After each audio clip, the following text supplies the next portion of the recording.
unbelievable, astonishing sexism. We have to teach young boys not to be boys so they won't be violent. Why is being violent being... Get out! I'm sorry. Like, we teach boys and girls that they're the same, and that's a problem. They are different. When we do experiments on young babies and even on related animals, we know that certain children go for certain toys. Boys and girls are different. To give you some context for all of this. You have to understand a little bit about the history of feminism. There have been two main strands. And here is our local expert. Well, yes. Of course, because of course men aren't allowed to speak about anything that isn't to do with men, except no one's really interested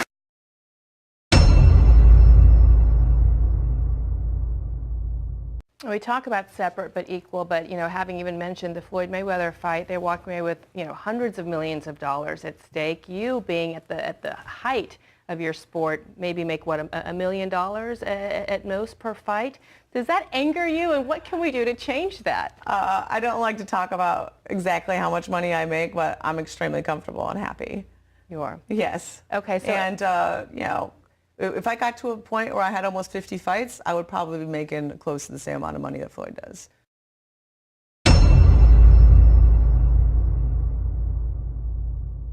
And I'm a feminist because I believe in equality for men and for women and men, and for all genders.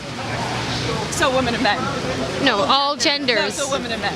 There's women. There are two genders biologically. I'm sorry. There isn't. There's you're not now you're totally excluding, you know, transgender, non-binary, you know, gender fluid people, and yeah, these. I mean, you can live in your unicorn world. I'm going to assume that you're a cisgender straight woman, because you obviously that's really true. and that you probably haven't ever been raped. Either. I actually identify as an attack helicopter, so it's really offensive. You sound like you're speaking from a very privileged point of view here. Very privileged. Yes. I would like you to use my pronouns if you could. They're I, me, and my. So now you're mocking the LGBTQ community now. I have lots of LGBTQ friends, and they don't get professionally offended at everything. Just because you have LGBTQ friends doesn't mean that you're not homophobic or biphobic or transphobic.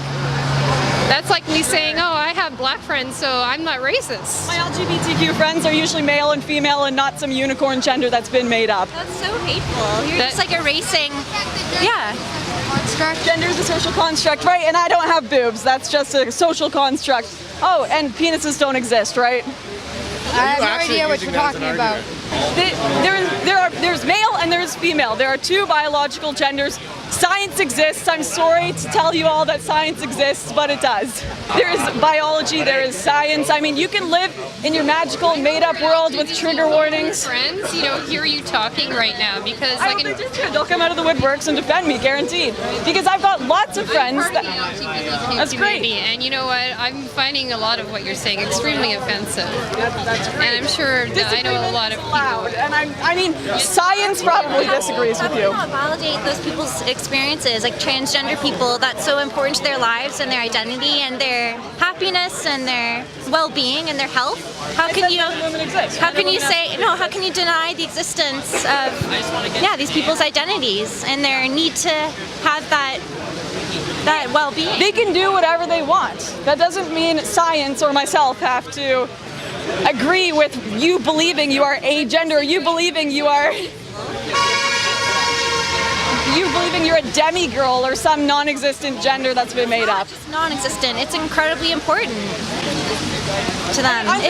You know what else is important? Science, facts, and biology. Those are also very important to the advancement of the human race, to treating people's diseases, to reproduction.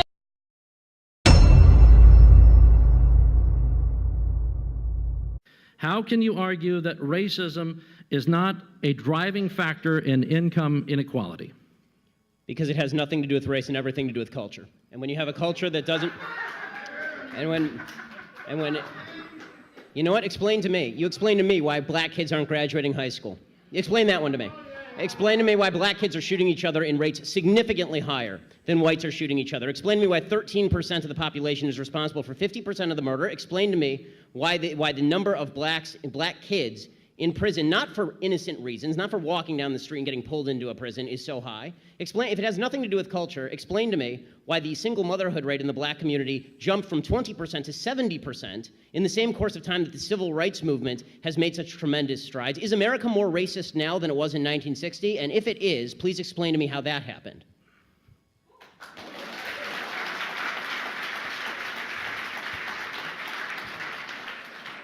Anybody can jump in. It's an open mic there.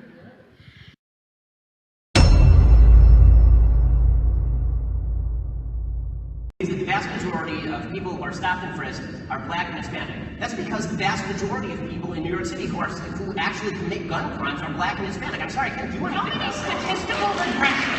How many statistical regressions do we have to run? That's not true. Look, and yes, that was 96% of all gun assailants in January to June 2008. 95% of all gun assailants in the city of New York are black and Hispanic. guys, again, how many regressions do we have to run? Black and Latino folks are overrepresented in being pulled over, in being tried, in being sentenced, in being incarcerated again and again and again and again and again. You don't believe it. No. You know why?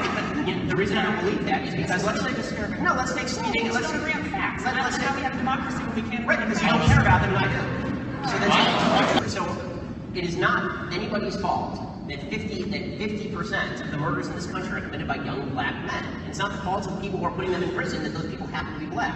It's not the fault of the New Jersey Turnpike Police that they're pulling over 23% black men when they did a statistical analysis and found that 25% of the people speeding were black. Okay, again, since 1994, in the 75 largest cities in America, when they analyzed whether there's overrepresentation in crimes that were reported, not just crimes that were charged, crimes that were reported versus the prison population, they found that blacks and Hispanics were statistically underrepresented. The biggest problem for blacks and Hispanics living in the inner city is that there aren't enough police officers there to actually take care of them and police the crime and make their city safe for investment and education. You look at the at least statistics and you say, oh look, there's a study. Hey, there's a massive overrepresentation. Let's just look at drug crimes, which are the largest proportion. So you don't want to talk about gun crimes, drug crimes. The predominant reason why people are incarcerated in this country is mostly because of nonviolent drug offenses. And study after study, black and Latino folks far overrepresented in terms of arrest, in terms of charging, in terms of sentences. Get harsher sentences when they're sentenced. That's not true. That when it comes to college admissions, for example, there are more women than men going to college. That's correct. When it comes to graduate schools, there are more women than men going to graduate schools. Yes. Okay, when it comes to jail, which you just cited, the vast, well over 90% of the people in jail are men. Is that because the system is sexist against men? You're really arguing that the jailing system is now sexist against men because there are more men than women in prison? That's really your argument. No, it does happen to also be the case that more men commit crimes. More men commit crimes.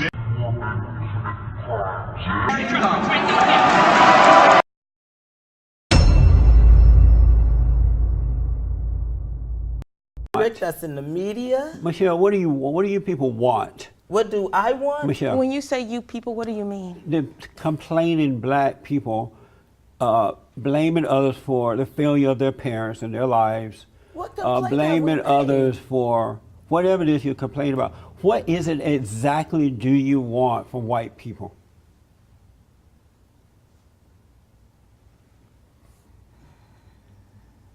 First of all, I'm just going to take a breath. And I'm trying to find out I what want- you want. what's your nationality? American. Are you white? I'm black American. Oh, okay. What do you want? You Caucasian. Oh, you do? And why do you think that? Why do you think that? Because you seem to separate yourself from us, should I say? In Put what us on way? the other side In what of the way? fence. In the ways that you've specified thus far.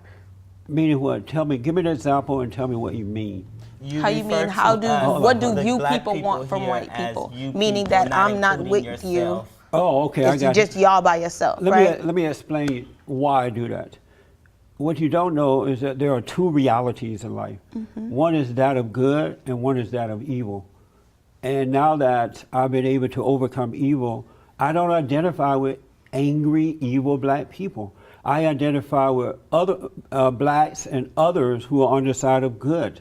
And so that's why I say you people, because I have to divide myself or separate myself from evil and go along with good. So that's why I do that. What is it that makes us evil? I'm sorry, your anger, your blaming others for your problems, your lack of love and respect for yourself and others. Okay.